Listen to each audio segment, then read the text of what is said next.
So my wife and I own a small business, and we provide turnkey material handling solutions for the warehouse and distribution operations. So we've been in business for 15 years now. We have about 10 employees and did about 15 million last year. Wow. Good for you. Thank you. How can I help? So my question is, how do I become comfortable delegating jobs that I've done in the past, or only I've done in the past, rather? Training long enough, mentoring, discipling long enough that you become very comfortable with two things with that team member on that job: competency and integrity. Competency means they can do the thing that you are wanting, that you have been doing, as well as you, or almost as well as you. Integrity means they're going to do it like you, not exactly like your personality, but aligned with your values. They're going to tell the truth. They're going to love the customer well. They're not going to cheat, steal. They're going to be a whole person that is mature that you can hand something to. Until you can trust their competency and integrity, which requires a little bit of time together, usually a lot of time, handing it off to them before you trust that is not wise. It's not micromanaging to train someone. Micromanaging is once they've proven themselves in competency and in integrity, and that's not a 20-minute exercise. But once they've proven themselves in a firefight to have your back and to do it the way that Kevin does it, and they can answer the question, what would Kevin do? And they can do it that way, then you're ready to hand it off to them. The more complicated and customer-facing and important customer-facing that the position is, the harder this is to accomplish because you have to spend more and more and more time with them. All right. So let me give you an example, okay? You can fix a computer at Ramsey if it's broken, and you're on our tech team. That's fairly simple. You either can fix the freaking computer or you can't, okay? And so our tech leader in that area observes you. You were hired supposedly with some technical knowledge, and you can either fix the computer or you can't, okay? You can either turn the wrench or you can't, right? And so we observe that, and we should get them up to fixing computers because that's what they're paid to do, or replacing, or, hitting the piece of software, reloading the software, cold restart, whatever the magic is that does that, right? And they should be able to demonstrate that fairly quickly, and we need to be able to turn them loose or we got a problem. So the simpler the task, the quicker you should be able to delegate it to them. The more sophisticated and detailed the task, the harder that is. Does that make sense? No, of course. Yeah. And so leading your company like you would lead it as the final handoff in a succession plan, that would be the hardest one ever. Right. So for me to turn this over to Daniel Ramsey, the president, and that's, we've been working on that one 10 years, baby, 12 years now. And so, and it's not even all in his lap yet. So there we go, but that's the ultimate, is you turn it over to someone else, your job. But in the meantime, there's 100 or 1,000 other jobs we can turn over to someone else, and that's the idea of hiring someone so that they can do it. If you can't turn it loose once they have demonstrated competency and integrity, now that's on you. That's an emotionally immature person that gets too much satisfaction from being the dog. And they desperately need to be important, and they can't turn it loose. They can't hand it to someone else. Is any of this making sense? No, totally. Yes, sir. Okay. So give me an example of where we're going to turn some of this loose. Give me one.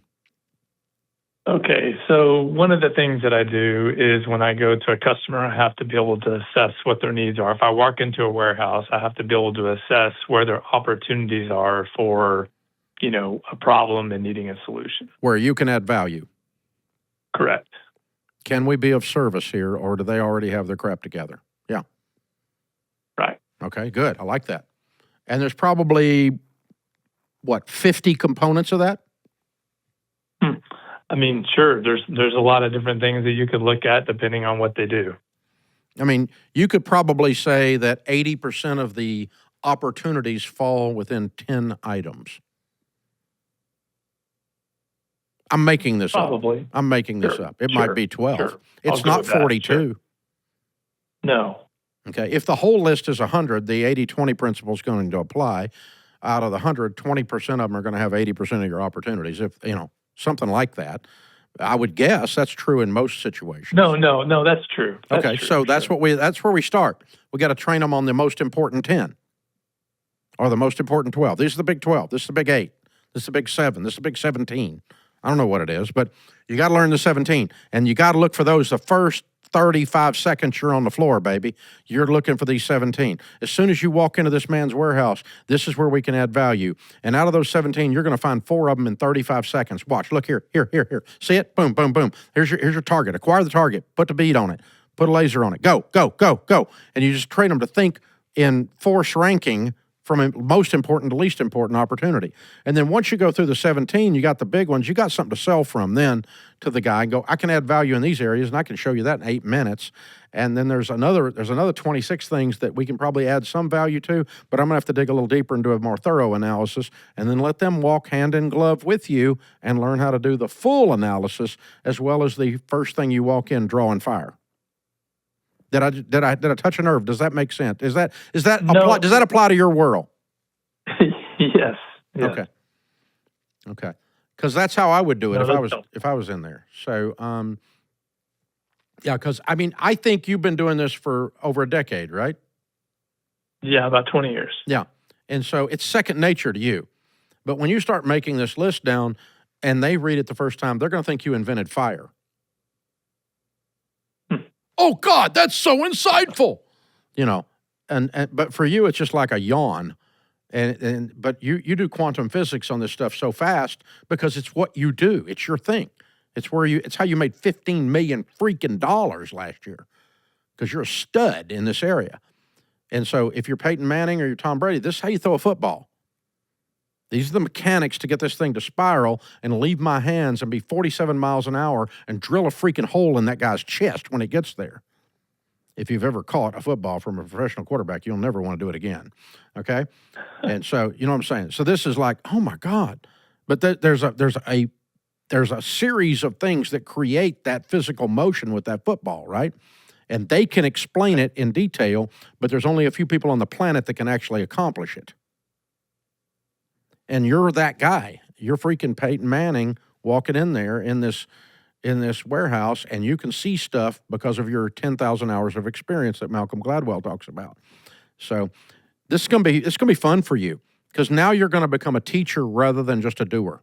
You're going to teach other people to have what you feel like are natural insights, but they are a forced ranked list is what they are. Right. I think breaking it down into the 80-20 is really helpful too. I think that's something that I haven't really paid a lot of time or spent a lot of time doing. If you've never been in a warehouse and you're in there for 5 minutes, how many things do you see that you can add value? 5 minutes. Usually, right off the cuff, 10, probably 5 or 10 easy. Yeah, that's what I'm talking. It's exactly what I'm talking about. That's your first hit. And that's the low-hanging fruit, man, is what it is. It's what this guy doesn't know, it's what the customer doesn't know that you know. And so immediately we can make ourselves valuable right then. And that tells me that when I pull the thread on that sweater, I'm going to find 7 or 8 other things under the hood. Mm-hmm. And that's also how I find problems inside Ramsey. I start digging around and I see something with my insight and they go, whoa, how'd you do that? 30 freaking years of doing this. That's how I saw it. And then I saw it and I pulled the thread on it and then I opened up the hood and oh my God, you got insects under here. It's a problem, and that happens inside my business sometimes. And, and it's like stuff I know that somehow we didn't get transferred and I got to go back and redo it. So anyway, it's delegating, you systematize it and then you teach it and then they prove to you that they did it and then they prove to you that they did it again and then you delegate a part of it and then you delegate another part of it and then you're not turning your customer over to a doofus and you're not turning your customer, your brand over to a doofus, and they're not going to mess up either one. And that is how you do it.